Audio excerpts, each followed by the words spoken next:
नमस्कार आध्यात्मिक भाई बहनों मित्रों, आप सभी का मेरे YouTube channel secrets of life by Govind ji में स्वागत है। आज मैं आपको एक सत्य घटना बताने जा रहा हूँ और उस सत्य घटना के माध्यम से आपको जो संदेश मिलेगा, आप इस घटना को ध्यान से सुनिएगा, आपके जीवन में बहुत बड़ा रूपांतरण हो सकता है।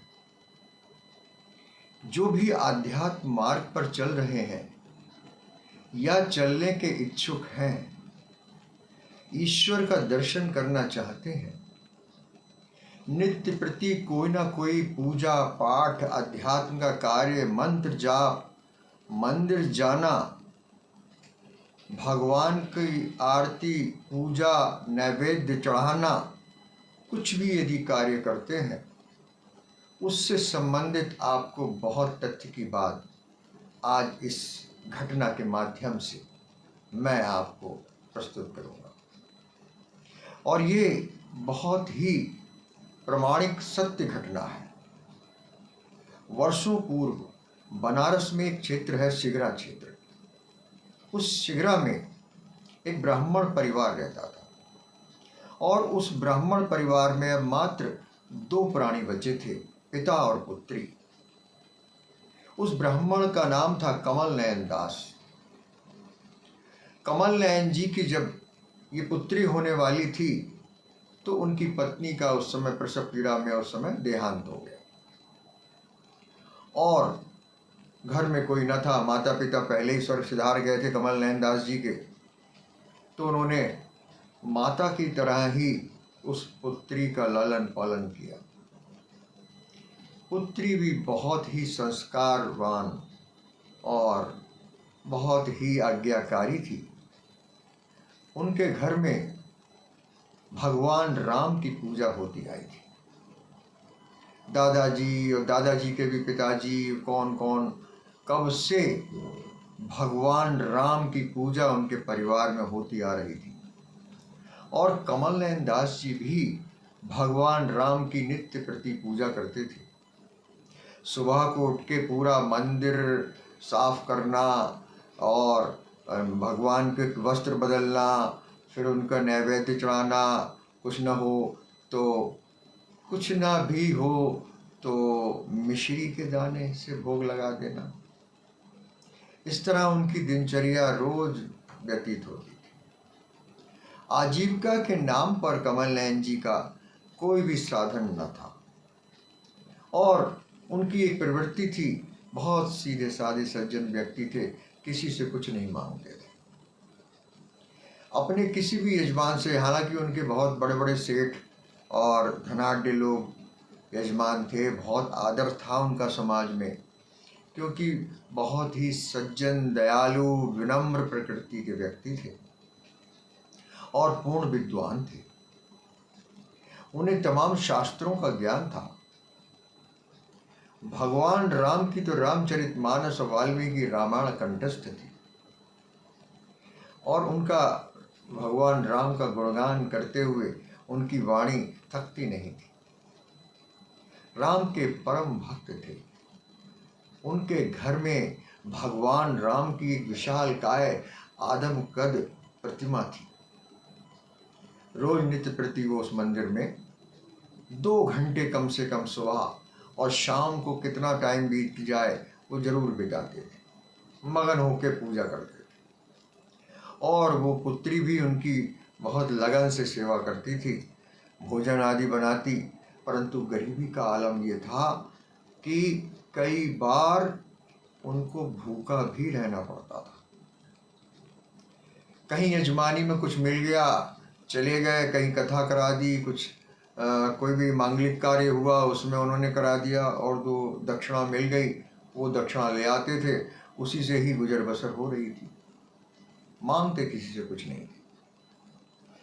तो कई बार ऐसा होता था कि धन अभाव के कारण पिता पुत्री दोनों भूखे भी सो जाया करते थे। अब बालिका वो धीरे धीरे बड़ी हो रही थी, युवा हो गई थी और कमल नयन जी को उसके विवाह की भी थोड़ी चिंता मन में रहने लगी।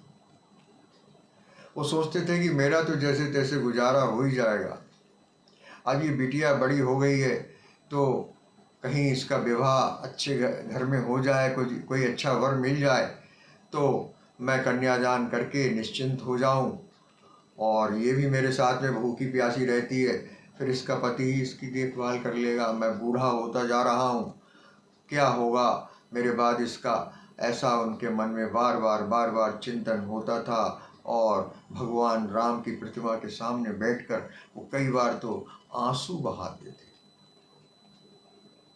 बहुत प्रार्थना करते थे कि हे भगवान, हे राम जी, आप इसका कल्याण कीजिए। परंतु दुख के दिन जैसे मानो कम ही न हो रहे हों, दिनों दिन बीते जा रहे थे, और वही मुसीबतें कि कभी खाना है कि नहीं है, कभी अन्न बना, बिटिया भूखी ही सो गई। तो अपने से ज़्यादा तो वो बहुत ज़्यादा उस बिटिया को लेके चिंतित रहा करते थे।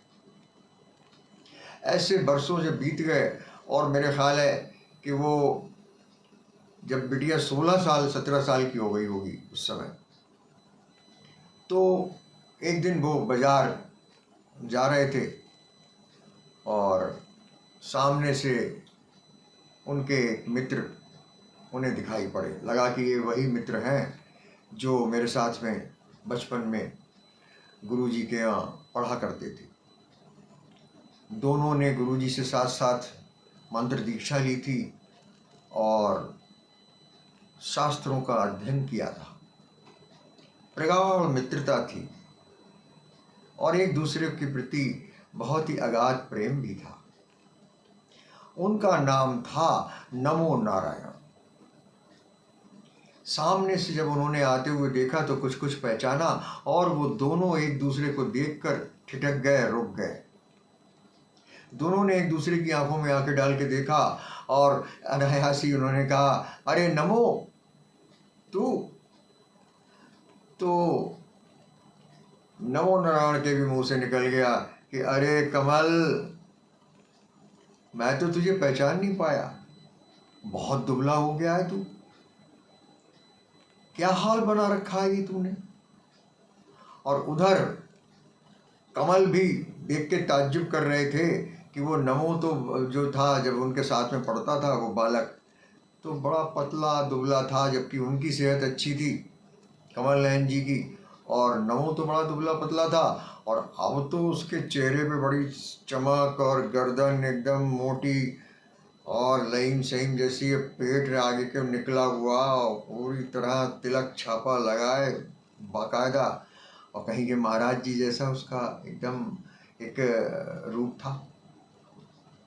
तो हमने कहा, अरे भाई बात कमाल है, और कहाँ रह रहा है, बड़े दिनों बाद दर्शन हुए, तो कहा इस शहर में है कि नहीं है, हम तो सोचे कि तुम यहाँ हो ही नहीं, कहीं बाहर चले गए हो, और तुम अपने एक बार भाई के साथ में जाने की बात कह रहे थे, तो क्या हुआ, कैसे, और अब कहाँ हो।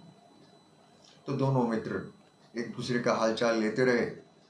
तो वो जो नमो नारायण थे वो कहीं से पूजन वगैरह करा के आ रहे थे, और उनके साथ में उनके 2 चेले थे, और उन चेलों के हाथ में कंडिया में भरा हुआ सामान था, जो उन्हें दक्षिणा में वस्त्र आदि मिले थे, फल मिले थे, और बहुत पूरी कंडियां भरी हुई थी।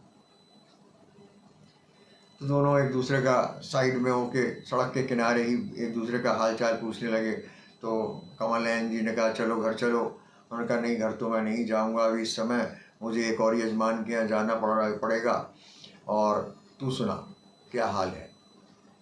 तो अचानक ही उसके आंसू छलछला आए कमल नयन के।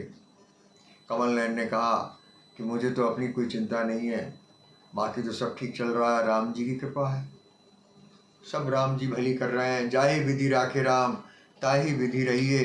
तो मैं तो बस जैसा प्रभु बनाए हुए रखे हुए हैं, मैं उनके श्री चरणों में अपना सब कुछ अर्पण करके और वैसे ही जीवन बिता रहा हूँ। और लेकिन अब मेरी बिटिया बड़ी हो गई है, बिटिया का नाम है नलिनी, और मैं उसके योग्य वर की तलाश कर रहा हूँ, परंतु पैसा बिल्कुल नहीं। और हालत ये है कि कभी कभी हम बाप बेटी को भूखा भी सो जाना पड़ता है। तो ये सुन के उनका जो मित्र था वो नमो नारायण, वो बड़ा आश्चर्यचकित हुआ। वो नवनारायण जो पंडित जी थे उन्होंने कहा, अरे ये तो तेरा ये हाल है, हद हो गई। अच्छा ये बता तू किसकी पूजा करता है, तो क्या करता है? तो उन्होंने बताया कमल नयन जी ने कि भाई करता क्या हूँ, भगवान राम की पूजा करता हूँ। मेरे तो दादा परदादा और जब जने कब से जो है वो हमारे यहाँ तो भव्य राम जी की मूर्ति है, और सदा राम का नाम भज मन राम चरण सुखदाई, और राम का नाम लेते ही बड़ा आनंद आता है और मन प्रफुल्लित हो जाता है। तो मैं तो राम जी की पूजा करता हूँ और मस्त रहता हूँ। उनका एक मिनट। नमो नारायण ने कहा, एक मिनट सुन तो ले मेरी बात, अब मैं समझ गया। तेरी जो परेशानी है वो बिल्कुल मेरी समझ में आ गई। अरे भाई तू राम की पूजा करता है, यही तो सारी गड़बड़ी है कि जो तू राम की पूजा कर रहा है। तुझे नहीं मालूम, तू तो रामचरितमानस का ज्ञाता था। बचपन में कैसे धारा प्रवाह तू श्लोक बोलता था, दोहे पर लगातार पढ़ता था। तो तुझे नहीं मालूम कि राम का जीवन कितना कष्ट में रहा है। बचपन में उनको विश्वामित्र ले गए तो वो राक्षसों से लड़ाई लड़नी पड़ी, और फिर जब विवाह हुआ तो माता पिता बाद में आए। माता पिता नहीं थे विवाह के समय में, वरमाला हो गई, और राज तिलक होने जा रहा था। तो राज तिलक न होके उन्हें क्या करना पड़ा, जंगल जाना पड़ा। और वो भी 1-2 साल नहीं, 14 साल के लिए जंगल वनवास भोगना पड़ा।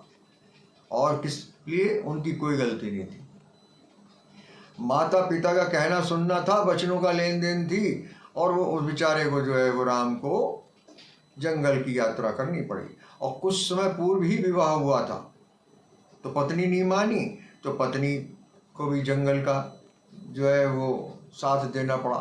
वनवास हुआ, सीता भी वनवास चली गई, लेकिन वहाँ पर भी चैन नहीं मिला।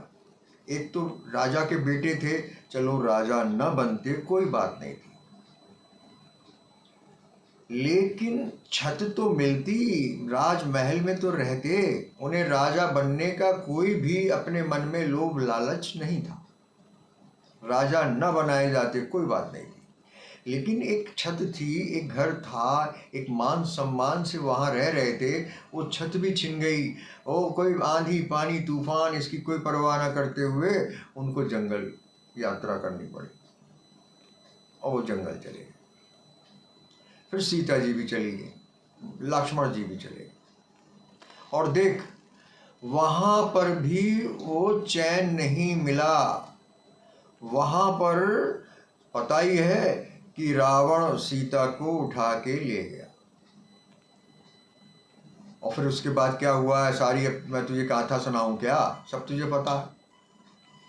तो राम का जीवन जो है वो स्वयं कष्टों से भरा हुआ है।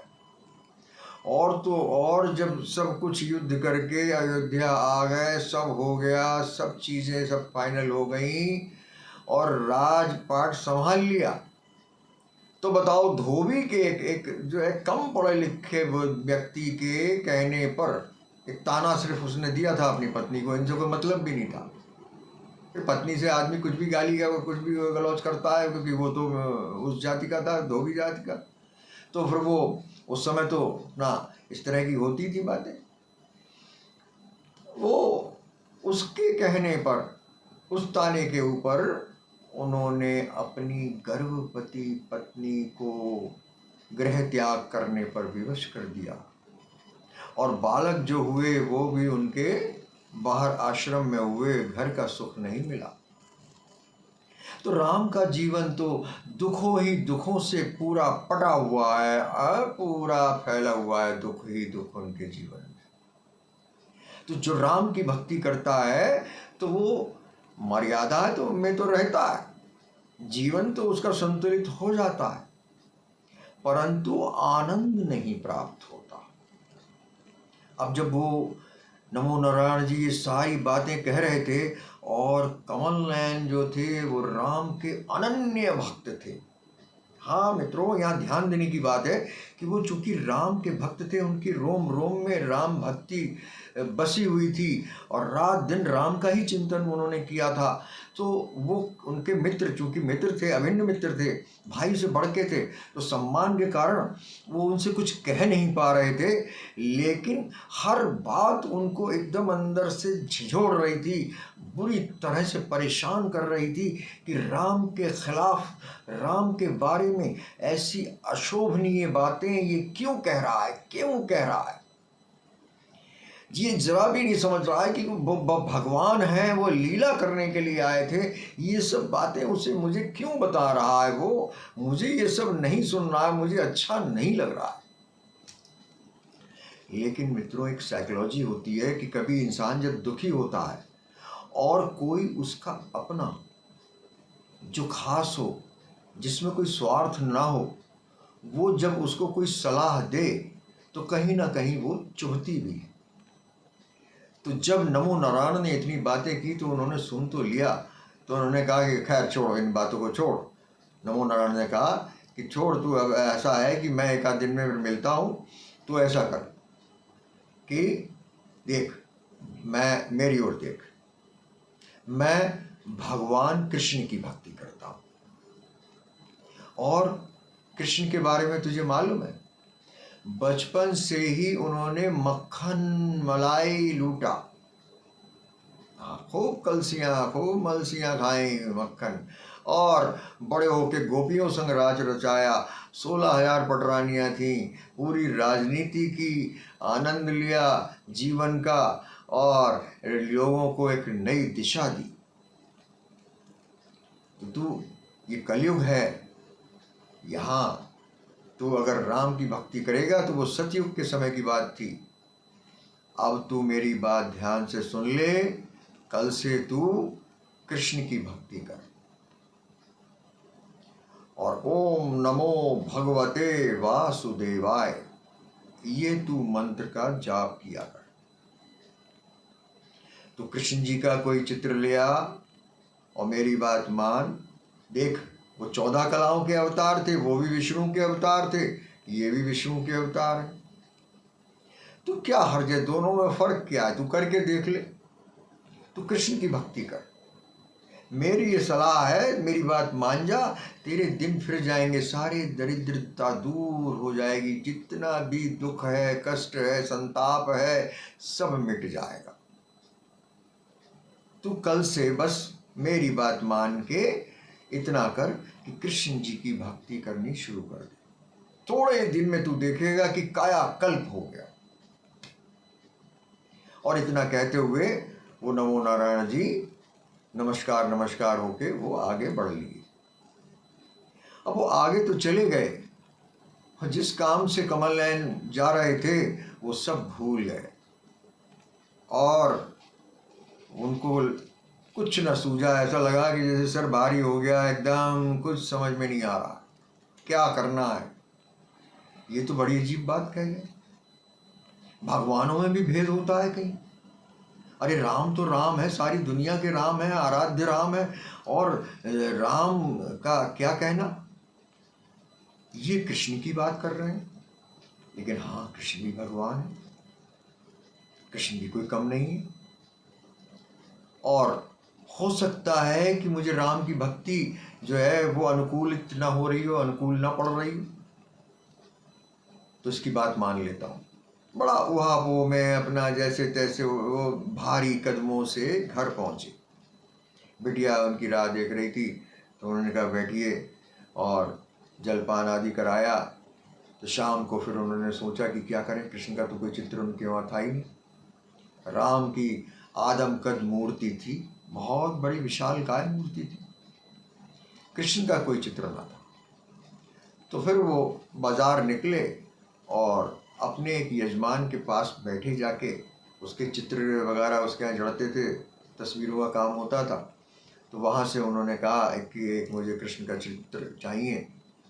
तो उसने बड़ा प्यारा सा सुंदर सा भगवान कृष्ण का चित्र उनको मढ़ के और दे दिया, बड़े भक्ति भाव से दे दिया कि लीजिए पंडित जी महाराज, आप ये ले गए, कोई इसका मैं शुल्क नहीं लूँगा आपके लिए।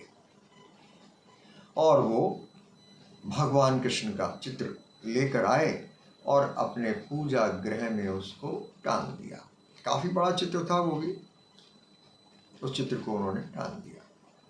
और अगले दिन सुबह को पूजा की तैयारी की उन्होंने, वही सब जैसे करते थे। और सारी जो भी चीज़ें थी कि जैसे तुलसी लेके बैठना, जल गंगा जल लेके बैठना, मिश्री का भोग लगाना और धूप बत्ती जलाना, तो वो सब लेके बैठे।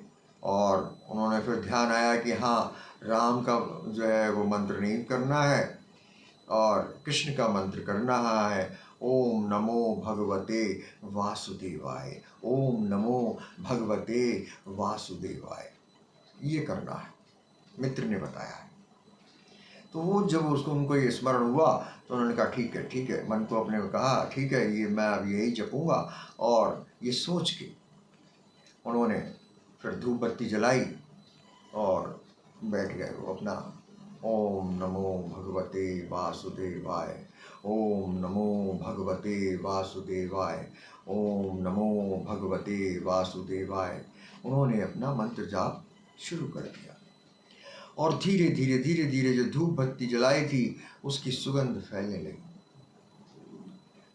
5 मिनट या 6 मिनट बीते होंगे कि देखो, यहाँ पर आपको बहुत समझने की बात है बंधुओं, जो अब घटना घटने जा रही है ये बहुत ध्यान देने की बात है। जब धूप बत्ती जो जल रही थी उसकी सुगंध फैलने लगी और उनको महसूस हुआ कि उसका धुआं जो है वो फैल रहा है, तो उन्होंने आंखें खोली और मंत्र तो मन में कर ही रहे थे कि ओम नमो भगवते वासुदेवाय, ओम नमो भगवते वासुदेवाय। तो इतने में देखा कि उन्होंने कि वो जो धूप बत्ती का धुआं है वो राम जी की ओर जा रहा है, राम जी की जो प्रतिमा थी उस ओर वो धुआं जा रहा। तो उनके मन में जो विचार आया, हाँ वो समझने की बात है, उनके मन में अचानक ये विचार आया कि अभी तक तो मैं इनकी पूजा करता था, मेरे पिताजी, पिताजी के पिताजी, दादाजी के दादाजी, सब लोग इनकी पूजा करते थे, मैं भी करता था। और आज मैं इनकी पूजा नहीं कर रहा हूँ, आज मैंने इनके आगे धूप नहीं जलाई, आज मैंने भगवान कृष्ण के आगे धूप जलाई है। तो ये देख रहे होंगे और अगरबत्ती की जो है वो धूप की सुगंध फैल रही है, तो एकदम इनके नाक में जा रही होगी, अरे अगरबत्ती तो धूप बत्ती तो जल गई, पूजा शुरू हो गई, लेकिन मेरा भक्त मेरे सामने नहीं है। ऐसा उसके मन में, कमल नयन के मन में विचार आने लगा। और उन्होंने क्या किया, देखा कि यहाँ पास में रुई रखी थी, आरती करने के लिए, बत्तियां बनाने के लिए रुई रखी थी। तो उन्होंने रुई को उठाया और उन्होंने सोचा कि ये जो धूप बत्ती है इसकी खुशबू भगवान राम की ओर न जावे। तो उन्होंने धूप बत्ती के 2 हिस्से किए और खड़े होके राम जी की जो प्रतिमा थी, आदमकद प्रतिमा, उसके नथनों में उन्होंने वो दोनों नथनों में वो रुई ठूस दी। और जैसे ही टच किया नथनों में रुई लगा के, वैसे ही भड़भड़ाहट की बहुत तीव्र एकदम आवाज हुई, बहुत तेज आवाज हुई और वो मूर्ति फट गई। उसके एकदम हृदय से लेके कंधे वंधे सब एकदम अलग हो गए, चिथड़े उड़ गए, जैसे कि बम ब्लास्ट कर दिया जाए उस तरह एकदम मूर्ति फट गई। अब वो मूर्ति का फटना एकदम होने से वो ब्राह्मण थोड़ा घबरा गए, कमल नयन जी पीछे को हटे, देखा अरे कि क्या हो गया, एकदम क्या चीज़ मैं गलती हो गई, क्या हो गया? तो पीछे हटके और जैसे ही सामने देखा तो कोई चोट कोई क्षति नहीं हुई थी, लेकिन वहाँ सामने बिल्कुल साक्षात राम खड़े हुए थे। साक्षात राम खड़े हुए थे और राम मंद मंद मुस्कुरा रहे थे। अब यहाँ पर क्या होता है, कमल नयन जी ने जब ये देखा तो पहले तो वो आश्चर्यचकित हुए कि नहीं नहीं, ये मेरी आंखों का भ्रम है, और राम कहाँ से दर्शन देंगे, मैं तो इतना परेशान रहता हूँ, इतने आंसू बहाता हूँ, राम कहाँ से आएंगे। उन्होंने आगे थोड़ा सा छू के देखा तो देखा ये तो साक्षात राम है, वही नीलांबुज श्यामल कोमलांगम सीता समारो कृतवाम भागम पाणौ महाशायक चारु चापम नमामि रामम रघुवंशनाथम। साक्षात राम मौजूद है। अब जब उसने राम को सामने देखा तो पहले तो घबराया वो, लेकिन उस ब्राह्मण को एकदम गुस्सा आ गया। वो गुस्से में बोले, आप राम है ना,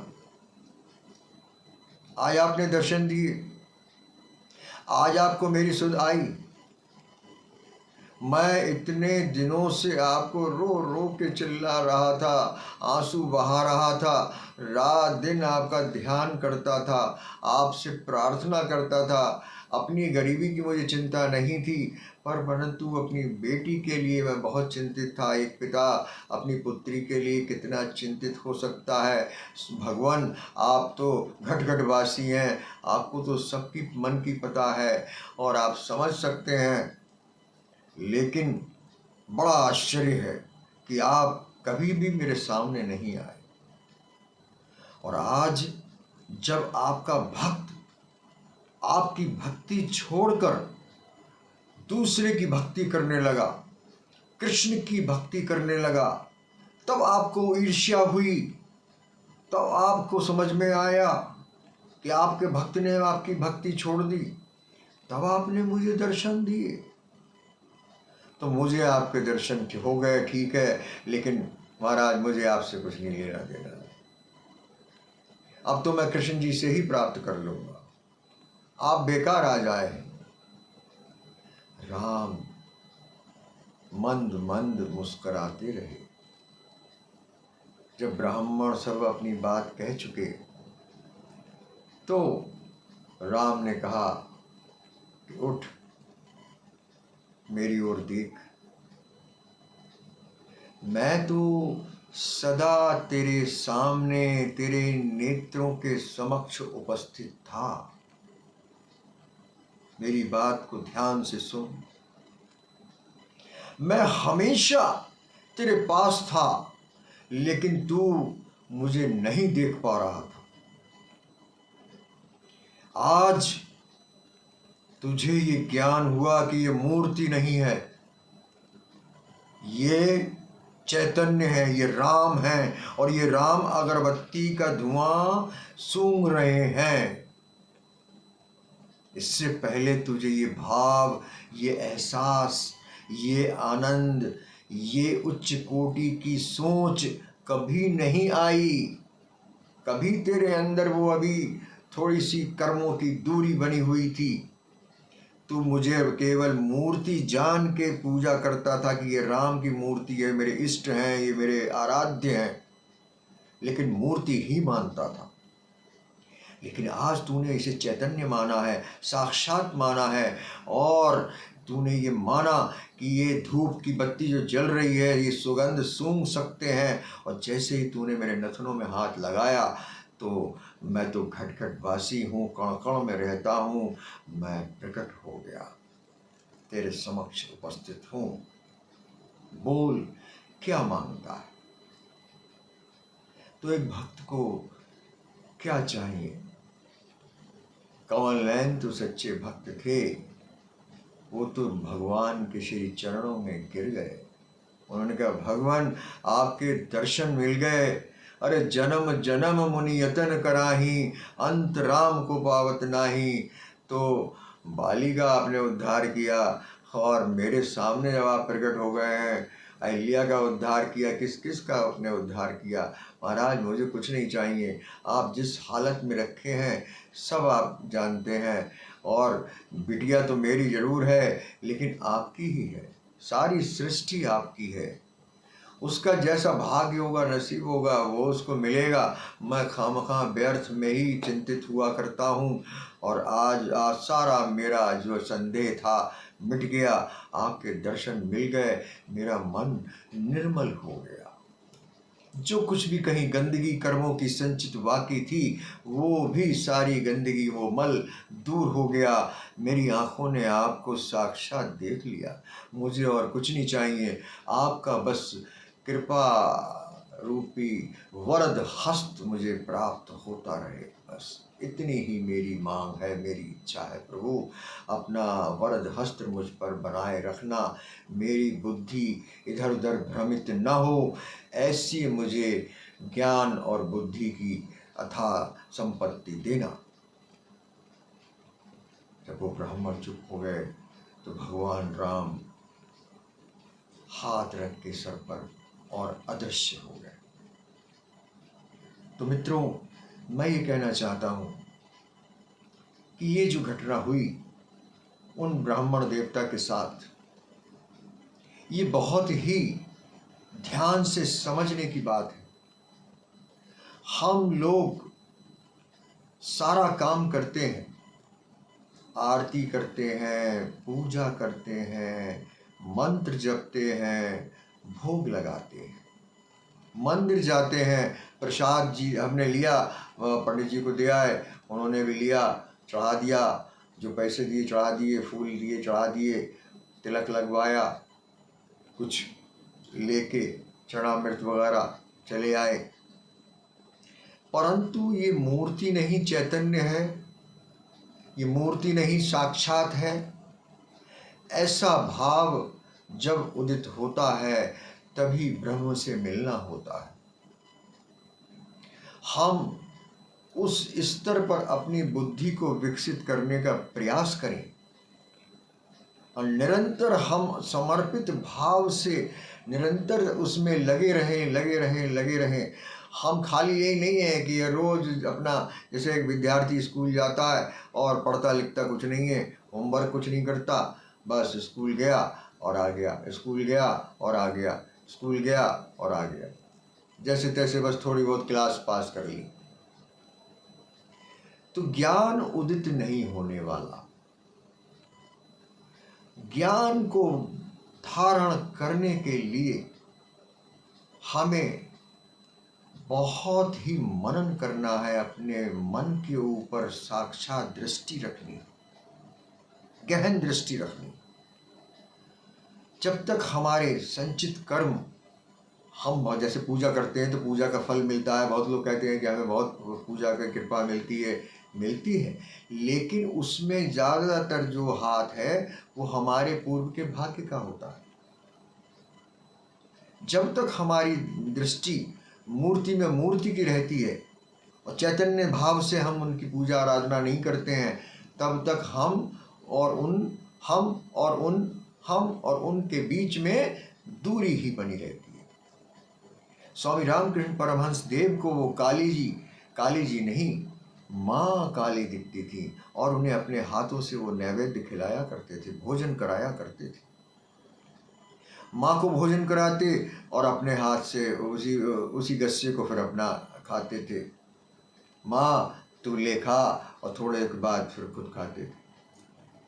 तो रानी रासमणी से लोगों ने जाके शिकायत की थी कि ये तो झूठ कट फैलाए हुए हैं और गंदगी मचा रखी है इन्होंने, ये माँ काली को जो है वो अपने झूठा वो खिलाते हैं।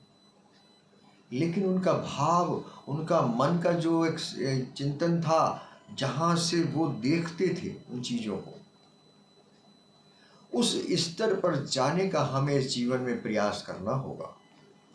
जब तक हम अपने जीवन को उस स्तर पर ले जाने का प्रयास नहीं करेंगे, चाहे वो ध्यान द्वारा हम अपने अंदर में जाएं, चाहे हम मंत्र जप के जाएं, चाहे हम योगाभ्यास अगर कर सकते हैं तो वो करें।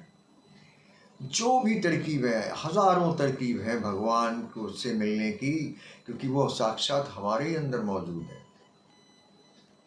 तो हम आत्मदर्शन करके ही भगवान का दर्शन करें और इतने लीन हो जाएं और इतने उसमें गहरे में चले जाएं, ऐसा हमें प्रयास करना होगा। ये नहीं कि दिनों दिन बीतते जा रहे हैं और बस हमारा तो वो जल्दी जल्दी जो क्रम चल रहा है हमने वो किया, निपटाया और पूजा हो गई।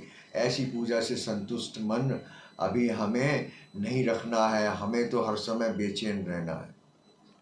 सांसारिक बातों में कम बेचैन रहिए, भगवत सत्ता की जानकारी और उसकी प्राप्ति के लिए बहुत ज़्यादा बेचैन रहिए।